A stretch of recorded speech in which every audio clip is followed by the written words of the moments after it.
Buenas tardes compañeros, nosotros somos el grupo número 3 y les hablaremos acerca de la ley contra el lavado de dinero u otros activos. Para poder entender esta temática, les daré una definición acerca del lavado de dinero.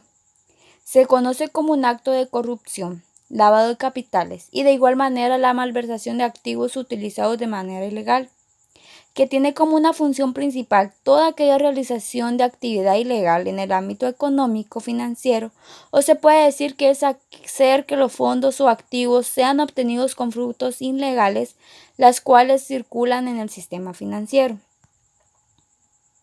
El código de ética tiene una relación con el lavado de dinero.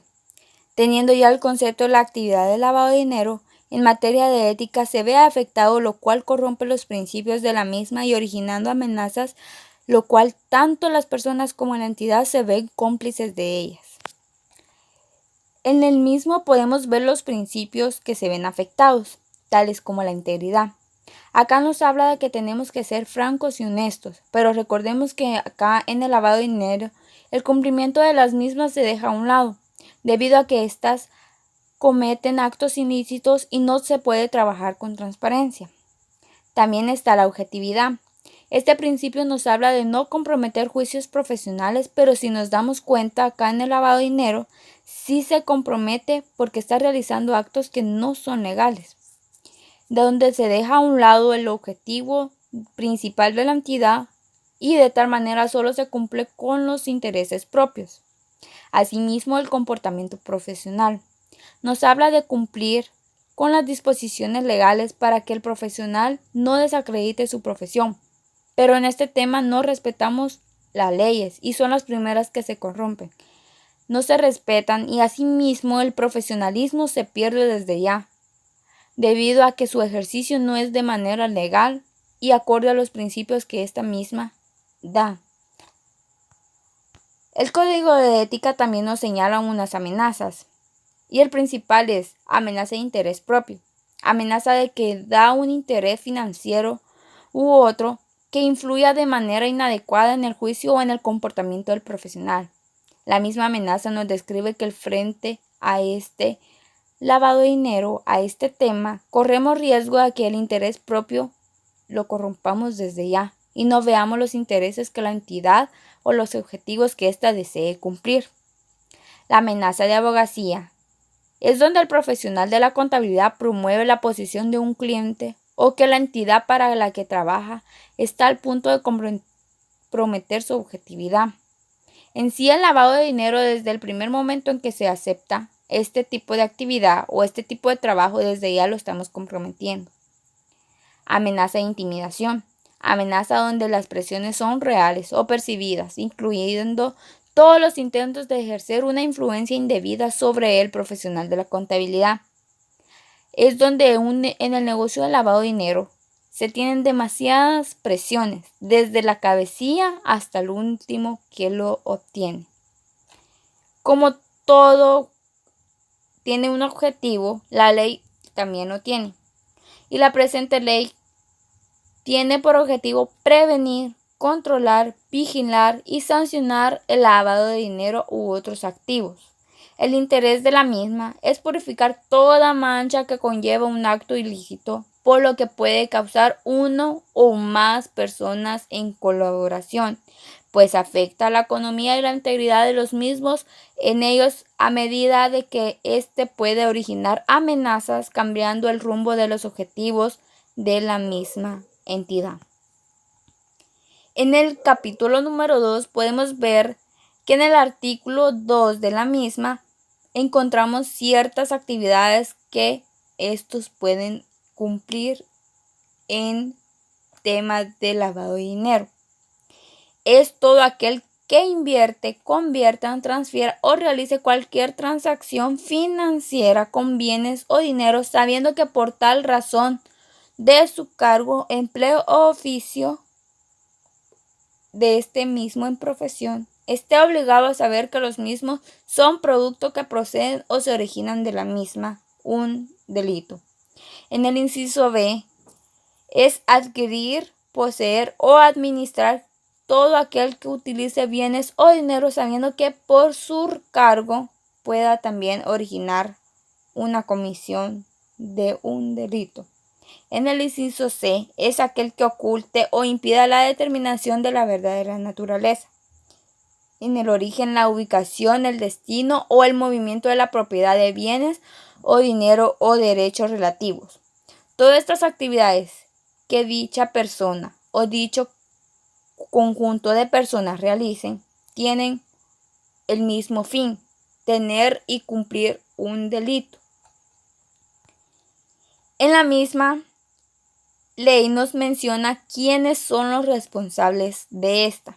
En el artículo 4 podemos ver los principales responsables, que son las personas individuales.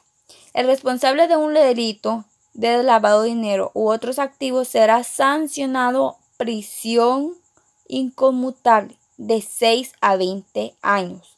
De igual manera, una multa de valor de los bienes o el objetivo que haya tenido el delito. Si el delito fuera prometido o cometido por personas extranjeras, se le impondrá, además de las penas que se hubiera hecho acreedora, la pena de expulsión del territorio nacional o que se ejecutará inmediatamente que haya cumplido aquellas. En el artículo número 5 podemos ver que otras de las personas responsables son las personas jurídicas. Estas serán imputables a las personas jurídicas independientemente de la responsabilidad penal de sus propietarios. Entre ellos serán sus propietarios, sus directores, gerentes, administradores, funcionarios o empleados o los representantes legales. Cuando se trate de persona jurídica sujeta a la vigilancia y la fiscalización de la Superintendencia de Bancos, el juez notificará dicho órgano supervisión a la sentencia condenatoria respectiva para dicho proceso. Les dejo la palabra con mi compañero. Bien, pues primero que nada, espero que todos se encuentren bien, compañeros y licenciado. Yo les voy a hablar sobre el capítulo 3, sección 1 del procedimiento. El artículo 9 nos habla del procedimiento. Dice que en la persecución penal de los delitos y ejecución de las penas que establece esta ley, se aplicará el procedimiento señalado en el Código Procesal Penal para los delitos de acción pública. Entonces, lo que este artículo nos hace ver o hace referencia es que según los delitos y penas que se le hayan impuesto a la persona que haya cometido lavado de dinero, estas se van a hacer basándose en el Código Penal, ya que el delito que ha cometido es de carácter público, ¿verdad? El artículo 10 nos habla sobre la reserva de investigación. Por naturaleza de los delitos que la presente ley contempla, con observancia de lo prescrito en la Constitución Política de la República, las diligencias y las actuaciones llevadas a cabo en el curso del procedimiento preparatorio del proceso penal, estas serán reservadas.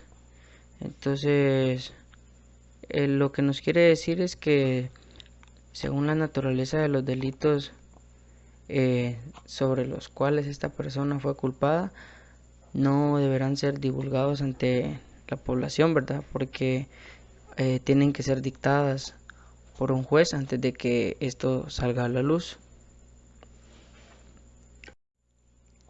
Ahora bien, viene la sección 2, providencias de cautelares. El artículo 11 dice que el juez o tribunal que conozca del proceso podrá dictar en cualquier tiempo, sin notificación ni audiencias previas, cualquier providencia cautelar o medida de garantía establecida en la ley, encaminada a preservar la disponibilidad de los bienes, productos o instrumentos que sean provenientes o que estén relacionados con este tema que es el delito de lavado de dinero u otros activos. Esto será cuando lo solicite el Ministerio Público. Dice que este requerimiento deberá ser conocido y resuelto por el juez o tribunal inmediatamente, ¿verdad? Entonces, este artículo dice que el juez podrá hacer saber el caso de la proveniencia de algún bien que se haya adquirido con dinero ilícito, ¿verdad?, por parte de esta persona acusada, y poder prevenir que sea tomada por alguna otra persona sin permiso alguno, o se haya hecho traspaso de ese bien, ya que no es necesario hacerle una audiencia para realizar este acto. Ahora bien, ahorita les voy a hablar sobre el artículo número 12, que es el peligro de demora. En caso de peligro de demora, el Ministerio Público podrá ordenar la incautación, embargo o inmovilización de bienes, documentos y cuentas bancarias, pero deberá solicitar la convalidación judicial inmediatamente, acompañado el inventario respectivo de estos e indicando el lugar donde se encuentren. Si el juez o tribunal no confirma la providencia cautelar, ordenará en el mismo acto la devolución de los bienes, documentos o cuentas bancarias es objeto de la misma. En este caso, que se tratase en saber la proveniencia de todos los activos que posee esta persona, el Ministerio Público tendrá la orden de despojar de todas sus pertenencias, ¿verdad?, incluyendo documentos y cuentas bancarias de esta persona, pero eso sí, el juez le pedirá a esta persona un inventario en el cual se detalle la manera de obtención de estos bienes que se le serán incautados, ¿verdad? Y pues si en dado caso antes de meterse a lavar dinero tuvo algunos bienes adquiridos de manera legal, el juez se los va a devolver y solo incautará lo que tiene procedencia ilícita de lavado de dinero. Ahora bien, el artículo 13 nos abre la custodia, que dice que los bienes, productos o instrumentos objeto de medidas cautelares quedarán bajo la custodia del Ministerio Público o de la persona que éste designe, quienes serán responsables de su conservación para su incorporación en el proceso. O sea, ¿qué quiere decir? Por ejemplo, que todos los bienes que se le sean incautados a la persona permanecerán bajo la custodia del Ministerio Público o de la persona de que ellos establezcan, ¿verdad? Y ellos serán responsables, por ejemplo, de que estos bienes poco a poco se integrarán al proceso que se le va realizando en cada audiencia.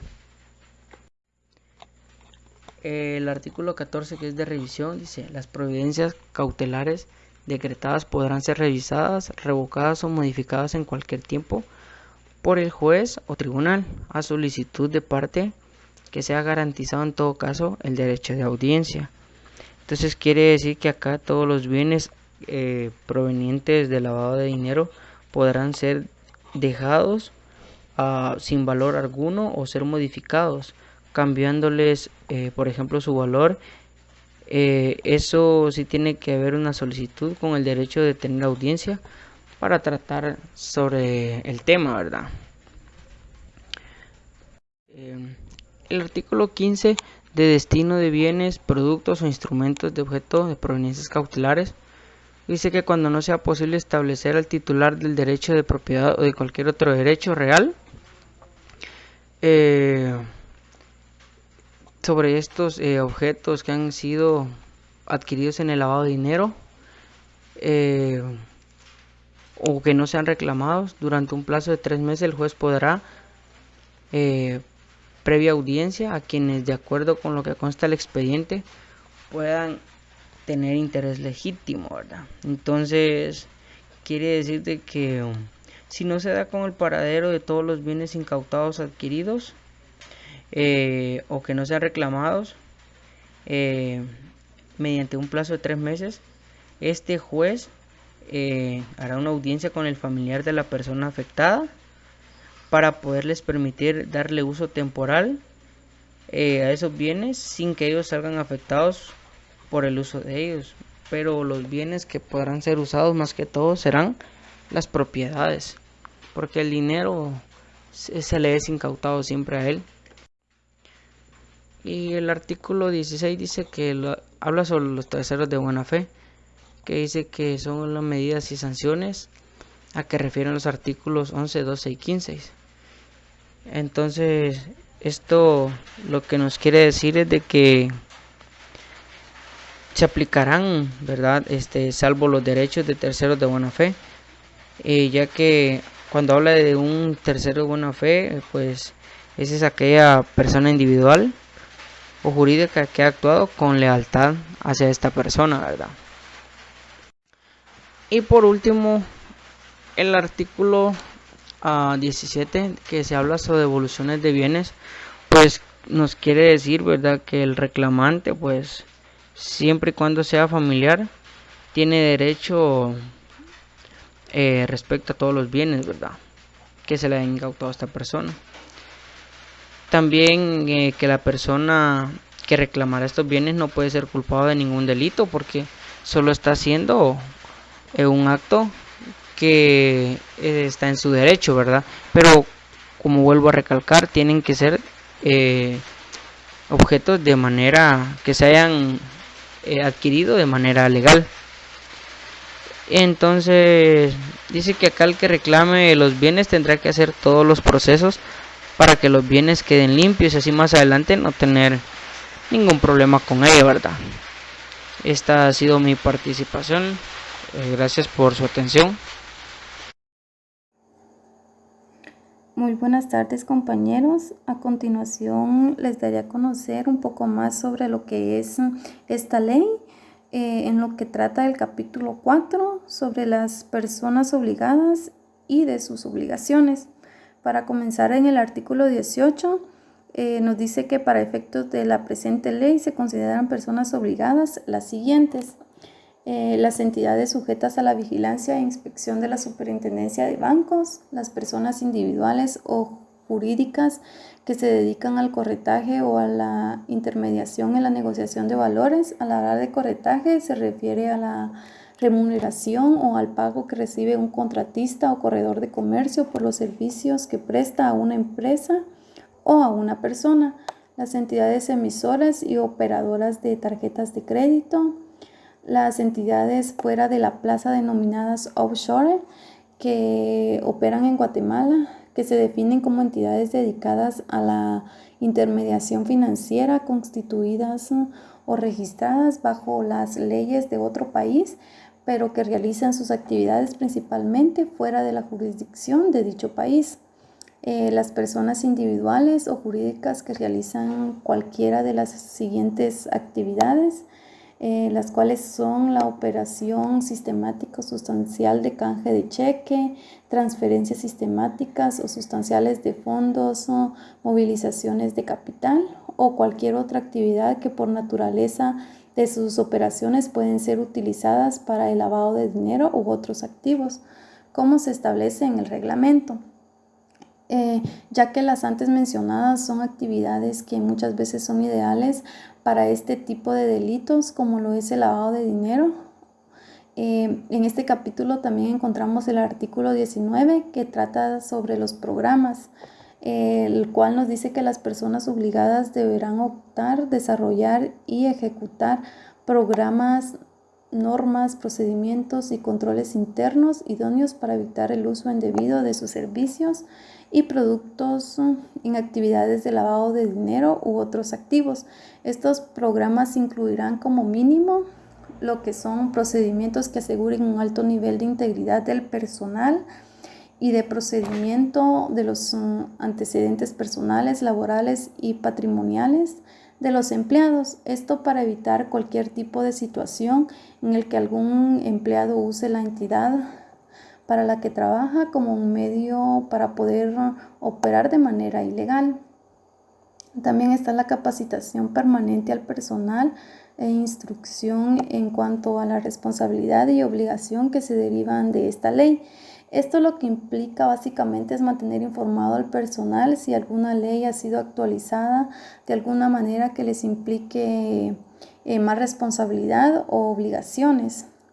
El establecimiento de un mecanismo de auditoría, esto es muy importante para verificar y evaluar el cumplimiento de programas y normas. La formulación y puesta en marcha de medidas específicas para conocer e identificar a los clientes. Esto para que no exista que dichos clientes sean falsos o ficticios.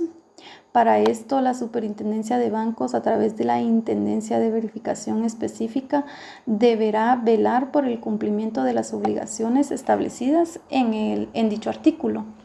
También encontramos el artículo 20, que es la prohibición de cuentas anónimas, que nos dice que en ningún caso podrán las personas obligadas mantener cuentas anónimas ni cuentas que figuren bajo nombres ficticios o inexactos. En caso de cuentas no nominativas, las personas obligadas deberán mantener registro a qué se refiere el artículo 21, como les indicaba, ¿no? Es por ello que en el tema anterior o en el artículo anterior de programas hace mención sobre lo que es la existencia de clientes. Esto para que no ocurran cuentas ficticias en las cuales se puedan dar una vía para poder hacer lo que es el lavado de dinero. Es por esto que esta ley prohíbe dichas cuentas anónimas, ya que en la actualidad se han dado varios casos que utilizan cuentas anónimas o cuentas ficticias que al final pertenecen a una sola persona, la cual está maquillando de otra manera sus cuentas. Como en el artículo anterior nos indicaba que en el artículo 21 se refería a todos los registros. Estos son los que las personas obligadas deberán llevar un registro en formularios, ¿no?, que para efecto diseñará la Intendencia de Verificación Especial de las personas individuales o jurídicas, en la cual establece relaciones comerciales o relaciones de giro normal o permanente de sus negocios, sean estas clientes ocasionales o habituales, y de las operaciones que con ellas se realicen, particularmente en lo que se refiere a la apertura de nuevas cuentas. Todo esto lo establece el artículo 24 de la presente ley. Asimismo, deberán verificar la entidad, razón social, denominación de la persona, edad, ocupación u objeto social, estado civil, denominación, nacionalidad, personería, capacidad legal. También nos habla sobre lo que es en caso de extranjeros, las personas obligadas deberán exigir la comprobación por medio de la fecha de ingreso, permanencia legal en el país, así como su condición migratoria, y cuando no sean residentes en el país, la identidad de la persona que los representará legalmente. Todo esto se hace para verificar sus operaciones financieras, para que sean de una fuente legal, por qué provienen tales transacciones, entre otras. También en el artículo 22 nos indica de terceros.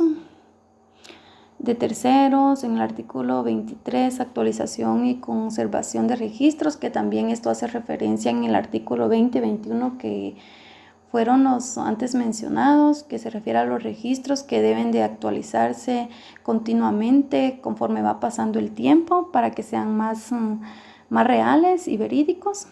En el artículo 24, este artículo nos habla sobre las obligaciones de registros diarios, donde nos dice que las personas obligadas deberán llevar un registro diario en los formularios antes mencionados, ¿no?, que para el efecto que diseña la Intendencia de Verificación Especial de todas las transacciones que llevan a cabo, si son en efectivo o son ocasionales o habituales, en moneda nacional o extranjera. Y también hay un monto que es de $10,000 de los Estados Unidos de América, o también su equivalente en moneda nacional, que en esta ocasión sería en la moneda de Quetzal, ¿no?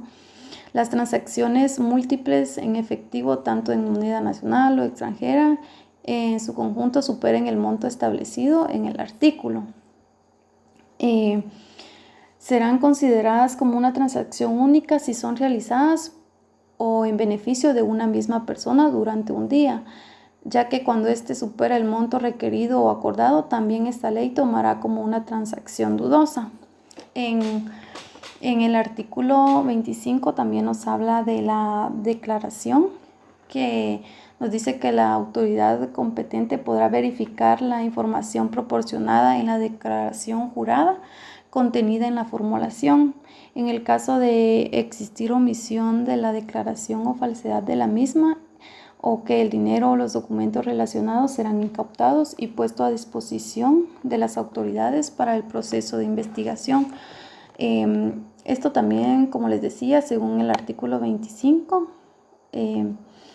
para concluir sobre lo que es este capítulo 4 de esta ley, es importante que sepamos un poco de lo que trata el lavado de dinero y cómo esta ley trata de contrarrestarlos por medio de programas diseñados para poder encontrar o prevenir el lavado de dinero. Ante esta situación también es de suma importancia para las empresas, oficiales de cumplimiento o auditores contar con un pleno conocimiento de los procesos que conlleva el blanqueo de activos o lo que es el lavado de dinero, para poder identificar los posibles actores o áreas vulnerables y operaciones riesgosas que posibilitan este tipo de delitos. A continuación, mi compañera les estará ampliando un poco más sobre el tema de esta ley y que pasen buena tarde. Buenas tardes, compañeros. Pues continuando con la exposición, tenemos pues lo que es dentro de la ley en contra del lavado de dinero u otros activos. Tenemos la sección o como el departamento de Intendencia de Verificación Especial. Esta intendencia, más que todo, pues es aquella que está presente en las investigaciones que tienen concordancia siempre pues con el lavado de dinero u otros activos, ¿verdad? Como es el caso del que nosotros pues vamos a presentarles. El caso pues se trata de unos señores que hacían lavado de dinero, que traían de Ecuador a Guatemala y en Guatemala lo distribuían en varias cuentas bancarias. Y aparte de eso, pues después empezaron como a mandar a cuentas de México y Estados Unidos, ¿verdad? Entonces, más adelante, pues nuestros compañeros pues nos darán un breve resumen y una explicación de este caso y cómo pues se relaciona con la ley en contra del lavado de dinero y otros activos. Pues como les decía, la Intendencia de Verificación Especial está amarrado de varios artículos dentro de la ley en contra del lavado de dinero, ¿verdad? Como lo dice el artículo 45, la Intendencia de Verificación Especial inicia sus funciones dentro de los 180 días después que se da por aprobada la ley y que entra en vigencia, ¿verdad? Entonces es después de los 180 días. Y está a cargo de una persona, que esta persona se le llama intendente, según el artículo 38. Esta persona que es el intendente, según el artículo 41, es nombrada por la Junta Monetaria y debe ser propuesta siempre por el superintendente de bancos, ¿verdad? Entonces, estas dos, como es la Junta Monetaria y la Superintendencia de Bancos, pues son las encargadas de nombrar al intendente. El artículo 39 también nos dice que tiene que, o el artículo 39 más bien nos dice como los puntos más importantes para que una persona pueda ser intendente de la Intendencia de Verificación Especial. Esta persona pues debe ser como primer lugar guatemalteco, ¿verdad? Como en otras instituciones También piden ciertas atribuciones para un puesto como este, ¿verdad? Como por ejemplo en la Contraloría General de Cuentas, pues también piden que el contralor tiene que ser contador público y auditor, que tiene que tener mayor de 40 años y así sucesivamente, pero más bien es algo similar. Entonces, para ser intendente tiene que ser guatemalteco, tiene que ser mayor de 30 años, ser profesional y haber ejercido su profesión por lo menos 5 años, ¿verdad? Tiene que ser una profesión más que todo como de investigación o algo que esté relacionado a la misma. Pues para aplicar intendente, pues como les decía, no puede ser cualquier persona. Hay personas que no pueden ser nombrados para intendentes, aunque estén dentro de la institución y puedan que tenga tal vez como el perfil del caso anterior, pero hay, ¿cómo se llama? Que está este artículo que no nos permite que esta persona sea intendente, ya sea porque sea dirigente de organizaciones de carácter político, ¿verdad? Entonces, más bien un político no puede ser parte de esta sección o no puede ser intendente de la Intendencia de Verificación Especial. Ministros de cualquier culto o religión tampoco, ¿verdad? Parientes dentro del cuarto grado de consanguinidad del presidente o vicepresidente de la República, ¿no? Entonces tenemos que tener bien claro estos puntos, ya que pues Dios primero, algún día pues llegamos a tener un puesto por lo menos de este rango, tenemos que estar siempre dispuestos a que pues hay cosas que sí nos favorecen y otras cosas que no, ¿verdad? Las disposiciones finales. Más que todo las disposiciones finales, pues ya es la parte final de la ley en contra del lavado de dinero u otros activos. Estas disposiciones, pues como lo dice el artículo 44, nos habla sobre el reglamento de la ley. Este reglamento, pues es un reglamento que, como valga la redundancia, es que tiene como reglas, ¿verdad? Que se deben cumplir dentro de la ley. Este reglamento deberá ser elaborado siempre por la Superintendencia de Bancos a través de la Intendencia de Verificación Especial. Y esta entra en vigencia a los 90 días siguientes de su vigencia, ¿verdad? También hay un decreto que pues es el decreto 51-2001 del Congreso de la República, que también entra en vigencia el día de su publicación en el diario oficial, ¿verdad? Y pues esto del decreto pues entra en el artículo 47 y 48. Más que todo pues eso es la exposición. Espero pues hayan podido entender un poco o por lo menos, ¿verdad? Y si no pues en el transcurso de la clase podemos platicar y si surgen dudas también podemos hablar sobre ello, ¿verdad? Les agradecemos mucho por su atención y que tengan muy buena tarde.